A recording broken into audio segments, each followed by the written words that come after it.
2, 1. Makofi mengi na vigeregere. Tanzania oye! Meli yetu ya uvuvi inaondoka katika Ras Mkwavi kuelekea Bahari Kuu, sasa eneo ambalo inakwenda kufanya shughuli ya uvuvi, shughuli ambayo inakwenda kuandika historia kubwa katika taifa letu la Jamhuri ya Muungano wa Tanzania. Wakati meli hii inaondoka, Mheshimiwa Rais pamoja na viongozi mbalimbali tutashuhudia tukio litakalofuata ni la kufanyiwa water salute ya meli hii mpya.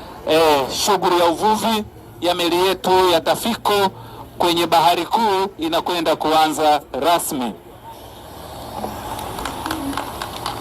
Mheshimiwa Rais, kama ilivyoelezwa, meli hii ina urefu wa mita 22, ina upana wa mita 5.8, ina uwezo wa kubeba tani 41 kwa tripu moja, ina uwezo wa kukaa majini kwa siku kati ya 14 mpaka 21 kwa safari moja, ina uwezo wa kubeba mabaharia 10, inahimili hali halisi ya bahari 10, sukosuko yote ya bahari kuu. Meli hii ina uwezo wa kuhimili. Kwa hiyo kama inavyoonekana inaenda kupokea heshima ya maji kutoka kwa tag zilizoandaliwa.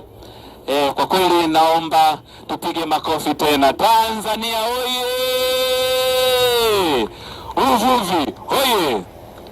Dr. Samia oye!